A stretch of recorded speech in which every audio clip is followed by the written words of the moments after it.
Good morning, everyone. So, today we will start with a new topic, separation techniques from chapter 2.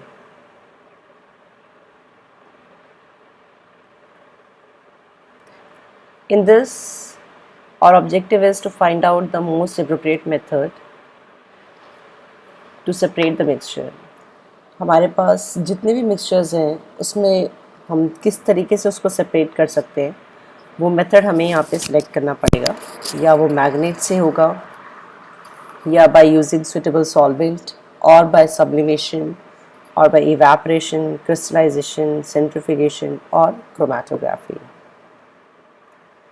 Mixture को हमने physically state के base पे classify किया है, या तो कोई भी मिक्सचर आपका सॉलिड सॉलिड हो सकता है, या फिर solid liquid, liquid liquid, liquid gas और अ गैस गैस. सॉलिड सॉलिड में एक एग्जांपल होता है जैसे कि एलॉयज़ हैं जो कि होमोजीनियस मिक्सचर होते हैं. फॉर एग्जांपल अ ब्रास जो कि कॉपर और जिंक से बना है. सॉलिड लिक्विड में for example there is a sugar solution. Liquid liquid is ethanol in water, both are liquid.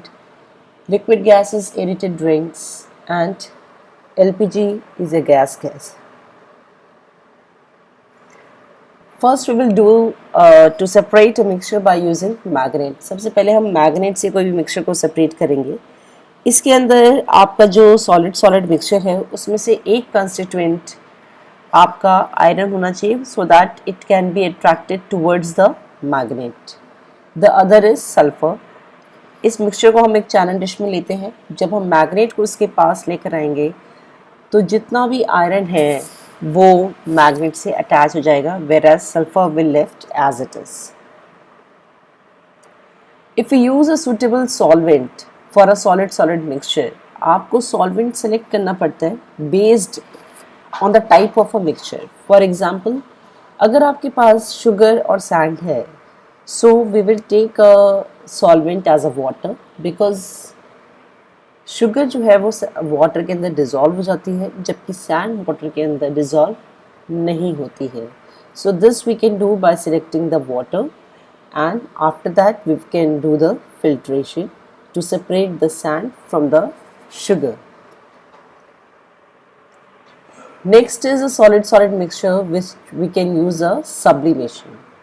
Sublimation is a process in which a solid directly changes into the vapors, और cooling करने पे vapour जो होते हैं वो दोबारा से solid form में दे देते हैं.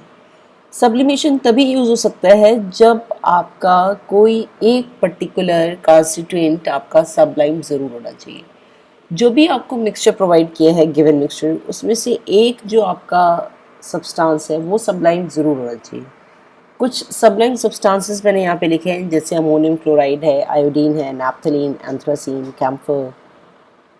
आप इसको सब्लिमेशन प्रोसेस से सेपरेट कर सकते हैं. हीट करने पे अमोनियम क्लोराइड के वेपर्स बन जाते हैं, जबकि sodium chloride as it is china dish में रह जाता है.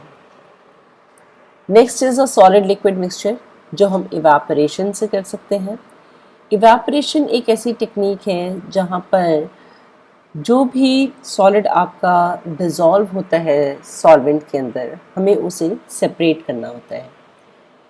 इवेपोरेशन के अंदर जो लिक्विड है वो बहुत ईजीली एवेपराइज हो जाता है, जबकि सॉलिड वेपराइज नहीं होता. यही टेक्निक, यही प्रिंसिपल हम यूज़ करते हैं इवेपोरेशन में. जब हम इवेपोरेशन करते हैं, फॉर एग्जांपल आपने कॉमन सॉल्ट और वाटर ले लिया, आप अगर इसको हीट करोगे तो वाटर क्या हो जाएगा, इवेपोरेट, जबकि आपका सॉल्ट जो होगा वो एज इट इज़ आपका रह जाएगा चाइना डिश में. तो आपने ये यूज़ करना है. ये सबसे ज़्यादा यूज़ होता है जहाँ पर कि हम सी वाटर से सॉल्ट को ऑब्टेन करते हैं या फिर डाइस को सेपरेट करते हैं फ्रॉम द ब्लू और ब्लैक इंक. एंड इवेपोरेशन में डिज़ोल्व सॉलिड कभी भी रिकवर्ड ज़रूर हो जाता है, बट आपका जो लिक्विड होता है वो रिकवर नहीं हो पाता, वो वेपर बन के उड़ जाता है. Next is same to separate the solid, dissolved solid from a solution, and that is done by the crystallization. Crystallization एक ऐसी टेक्निक है जहाँ पर जो भी आपका सॉलिड डिज़ोल्व है वाटर के अंदर, आपको वो ऑब्टेन करना है। लेकिन यहाँ पर जो हमें सॉलिड ऑब्टेन होता है वो प्योर सॉलिड होता है क्रिस्टल्स की फॉर्म में, जबकि इवेपोरेशन में जब आपको सॉलिड मिलता है तो वो प्योर नहीं मिलता। प्यूरिफिकेशन इसको हम यूज़ करते हैं प्यूरिफाई करने के लिए of salt that we get from sea water, या फिर separation of crystal of alum from the impure sample. ये इसीलिए बेटर मानी जाती है क्योंकि इवेपोरेशन में जब आपको सॉलिड मिलता है तो उसके अंदर चैरिंग हो जाती है, वो डिकम्पोज हो जाता है, लेकिन क्रिस्टलाइजेशन में जब आपको सॉलिड मिलता है तो वो प्योर फॉर्म में मिलता है, क्रिस्टल के फॉर्म में मिलता है और उसमें चैरिंग नहीं देखने को मिलती। Next is to separate the solid from liquid by centrifugation. Now centrifugation is a technique जहाँ पर सॉलिड जो है वो सस्पेंडेड पार्टिकल्स है, बहुत ही छोटे पार्टिकल्स होंगे लिक्विड के अंदर। सो आप उन्हें कैसे सेपरेट कर सकते हैं? यहाँ पर जो मिक्सचर होता है उसको एक सेंट्रीफ्यूगेशन मशीन में डाला जाता है और फिर इसको बहुत तेज़ी से रोटेट करते हैं। रोटेट करने के बाद जो भी आपका डेंसर पार्टिकल होगा वो आपका नीचे रह जाएगा और जो लाइटर पार्टिकल होगा वो अपने आप ऊपर आ जाता है। ये यूज़ होता है डायग्नोस्टिक लैब में ब्लड और यूरिन के टेस्ट में, या फिर डेयरीज़ में। आपकी डेयरी में जहाँ पर बटर को सेपरेट किया जाता है क्रीम से, या फिर जैसे मिल्क में से भी कई बार पहले ही क्रीम को रिमूव कर लिया जाता है to supply the tone milk. ये डेयरीज़ में काफ़ी लार्ज स्केल में किया जाता है। जब टोन मिल्क देना होता है तो वो मिल्क की बॉटल्स को एक सेंट्रीफ्यूगेशन मशीन में, जो कि काफ़ी बड़ी मशीन होती है वहाँ पर, उसमें रख देते हैं और उसको रोटेट करते हैं बहुत तेज़ी से। रोटेट करने के बाद क्रीम ऊपर आ जाती है जबकि जो आपका मिल्क है वो नीचे ही रह जाता है। So this is also one of the method to separate the cream from the milk और the butter from the milk. Washing machine में यूज़ किया जाता है जहाँ पे कि वेट क्लॉथ से वाटर को एब्जर्व कर लेते हैं और स्क्वीज़ आउट हो जाता है पानी और आपके जो क्लोथ्स हैं वो ड्राई हो जाते हैं।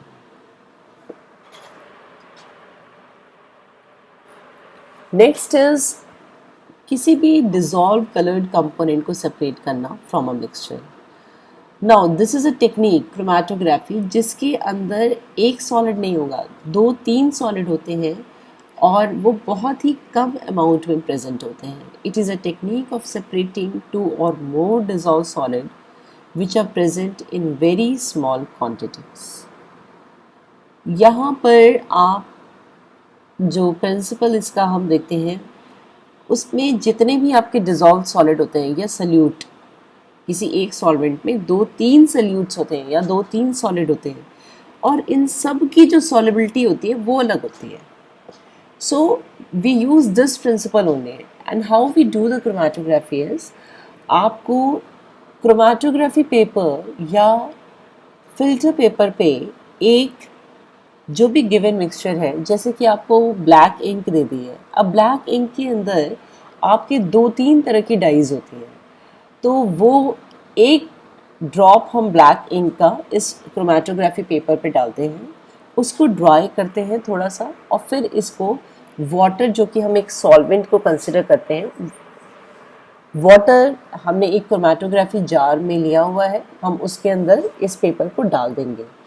1 घंटे के बाद हम क्या देखेंगे कि ये जो इंक है ये अपने डिफरेंट डाइज में सेपरेट हो गई है और आप ये पेपर बाहर निकालेंगे, इसको ड्राई करेंगे, आप देखेंगे कि रेड अलग कलर जगह पर आया है, पर्पल अलग जगह आया है, ब्लू अलग जगह आया है।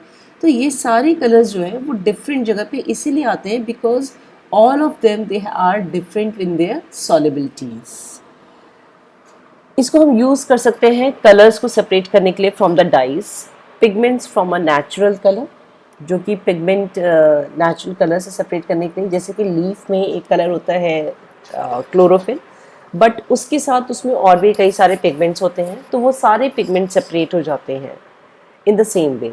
And to separate the drugs from the blood, अगर आपके ब्लड में कोई भी पर्टिकुलर ड्रग का कोई साइड इफ़ेक्ट है तो उसका टेस्ट करने से, क्रोमेटोग्राफी के थ्रू ब्लड का टेस्ट करने पे हमें पता चल जाता है कि कौन सा ऐसा ड्रग है। या फिर आपकी ब्लड से पॉइजन को सेपरेट करने, पता करने के लिए भी आपका ये काम आता है। Thank you students.